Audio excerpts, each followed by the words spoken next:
본격적으로 2026-27 시즌을 시작하고 있는 프리미어 리그와 라리가, 그리고 가장 늦게 시즌 개막을 예정하고 있는 분데스리가, 유럽 3대 빅리그라고 불리우는 이곳에서 펼쳐지는 수많은 경기들 중에서도 빼놓지 않고 챙겨봐야 할 빅매치들로는 어떤 것들이 있을까요?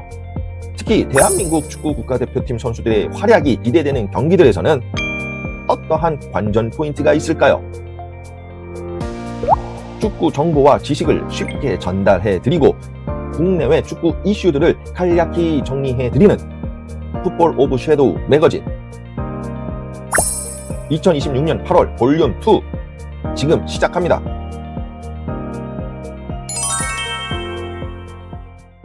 잉글랜드 프리미어 리그는 2026-27 시즌을 시작하며 지난 주말에 1라운드가 펼쳐졌습니다. 다른 리그에 비해서 중하위권 팀들의 상향 평준화가 두드러지고 있는 프리미어 리그다라는 평가에 걸맞게 초반부터 이변들이 속출하기도 했는데요. 우승 후보로 손꼽히는 맨시티, 아스널, 리버풀과 첼시 등도 완벽하지는 않지만 나쁘지 않은 결과를 챙긴 1라운드였습니다. 저희 채널의 지난 영상에서 소개해드렸던 내용을 되짚어보자면 새로운 감독들의 세대 교체를 주요 관전 포인트로 정리할 수 있겠으며, 이번 시즌 프리미어 리그는 펩 과르디올라 이후 새로운 전술 시대가 시작되는 시즌이라고 정의할 수 있겠습니다. 따라서 2라운드와 3라운드에서 놓치지 않고 지켜봐야 할 빅매치들로는 크리스탈 팰리스와 맨체스터 시티, 아스널과 첼시의 경기를 꼽을 수 있을 것 같은데요. 크리스탈 팰리스와 맨체스터 시티의 2라운드 경기는 한국 시간으로 8월 29일 토요일 오전 4시에 펼쳐질 예정입니다. 지난 10여 년간 EPL의 전술적 기준점이 되었다고 할 수 있는 펩 과르디올라의 맨시티가 이번 시즌부터 새롭게 부임한 엔조 마레스카 감독에게 팀을 맡기게 되었는데요. 아직은 확실한 팀 컬러와 전술적 완성도를 보여주지 못하고 있는 마레스카의 맨시티가 1라운드 본머스전 승리에 이어서 2라운드에서도 그 기세를 이어갈 수 있을까요? 한편 아스널과 첼시의 경기는 한국 시간으로 9월 7일 월요일 오전 0시 30분에 열릴 예정이며 3라운드 최고의 빅매치로 기대를 모으고 있습니다. 디펜딩 챔피언 아스널이 기존의 체제를 연속성 있게 가져가면서도 보다 더 향상된 팀 경쟁력을 보여줄 수 있을지가 주목되고 있으며, 이번 시즌 새롭게 사비 알론소가 이끌게 된 첼시는 1라운드 풀럼전에서 공격진들의 화력이 터지면서 좋은 출발을 할 수 있었는데요. 점유와 압박의 축구를 구사하는 아스널을 상대로도 알론소의 포지셔닝 플레이가 전술적 완성도를 보여주며 만족스러운 결과도 가져올 수 있을까요? 스페인 라리가는 프리미어 리그보다도 일주일 앞서 새 시즌을 개막했었는데요. 특히 이강인 선수가 이적하게 된 아틀레티코 마드리드의 경기가 관심도가 높았었죠.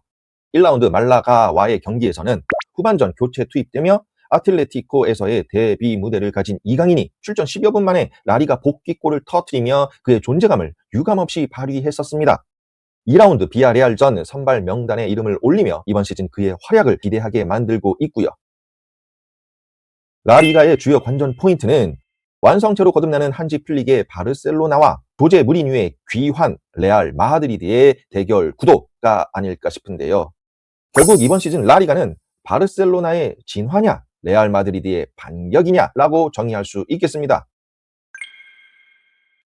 따라서 3라운드와 4라운드에서 놓치지 않고 지켜봐야 할 빅매치들로는 세비야와 아틀레티코 마드리드, 베티스와 레알 마드리드의 경기를 꼽을 수 있을 것 같습니다. 세비야와 아틀레티코 마드리드의 3라운드 경기는 한국 시간으로 8월 30일 일요일 오전 4시 30분에 펼쳐질 예정입니다. 앞선 라운드들에서 2연승을 거두었던 세비야를 상대로 험난한 원정길에 오르게 된 아틀레티코입니다. 공격의 파괴력이 살아나는 것이 필요한 아틀레티코 마드리드이기에 창의적이며 날카로운 공격을 이끌어낼 수 있는 이강인 선수의 활약이 기대되는 경기라고 할 수 있겠습니다. 한편 베티스와 레알 마드리드의 4라운드 경기는 한국 시간으로 9월 5일 토요일 오전 4시에 열리게 됩니다. 이번 시즌 주제 무리뉴 감독이 레알 마드리드로 귀환하였습니다. 기존의 화려한 스쿼드에 더해 대대적인 영입을 통해 개혁을 단행하면서 새 감독에게 힘을 실어주고 있는데요. 1, 2라운드에서 연승을 거두며 기분 좋은 출발을 하고 있는 베티스를 상대로 제대로 된 원정 시험 무대를 치르게 될 것 같습니다. 지지 않는 경기로 결과를 만들어내는 무리뉴식 실리 축구가 스타 군단 레알 마드리드를 어떻게 조립해 나갈 것인지 귀추가 주목되는 경기가 되겠습니다. 독일 분데스리가는 8월 29일 토요일 돌아오는 이번 주말부터 가장 늦게 2026-27 시즌을 시작하게 됩니다. 월드컵 휴식기를 고려하여 늦은 일정으로 시작하는 만큼 리그 초반부터 분데스리가 특유의 박빙의 승부들이 펼쳐질 것으로 기대가 되는데요. 분데스리가의 주요 관전 포인트로는 디펜딩 챔피언 바이에른 뮌헨의 독주 체제가 계속될 것인지, 아니면 강력한 도전의 추격자가 경쟁 구도를 형성하게 될 것인지가 되지 않을까 싶습니다. 결국 이번 시즌 분데스리가는 바이에른 뮌헨의 압도적 지배에 새로운 도전자가 나타날 수 있는가라고 정의할 수 있겠습니다. 특히 바이에른 뮌헨 콤파니 감독의 공격적인 축구를 지탱해주고 중심축 역할을 수행하고 있는 것이 김민재인데요. 세계적인 센터백들이라고 할 수 있는 우파메카노, 요나단 타와 함께 로테이션을 가져가는 방식으로 리그와 챔스 일정을 소화하고 있는 김민재 선수입니다. 한국 시간으로 8월 29일 토요일 오전 3시 30분 슈투트가르트를 홈으로 불러들여 리그 개막 경기를 치르게 될 텐데요. 지난 시즌 압도적인 퍼포먼스로 리그 우승 타이틀을 지켜냈던 바이에른 뮌헨이 이번 시즌에도 독보적인 위치를 지켜낼 수 있을지 지켜보면 좋을 것 같습니다.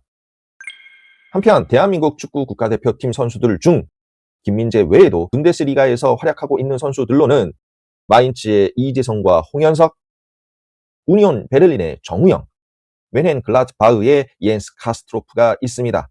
마인츠 팀 공격의 중심축 역할을 수행하고 있는 이재성은 확고한 입지를 이어갈 것으로 보이며, 미드필드 전 지역을 소화할 수 있는 홍현석은 이번 시즌 험난한 주전 경쟁에서 살아남아야 할 것으로 보입니다.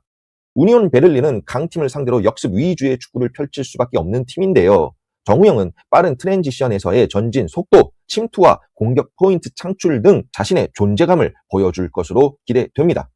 옌스 카스트로프는 아쉽게도 어깨 수술로 인해 불가피하게 수개월 결장이 예정되어 있네요.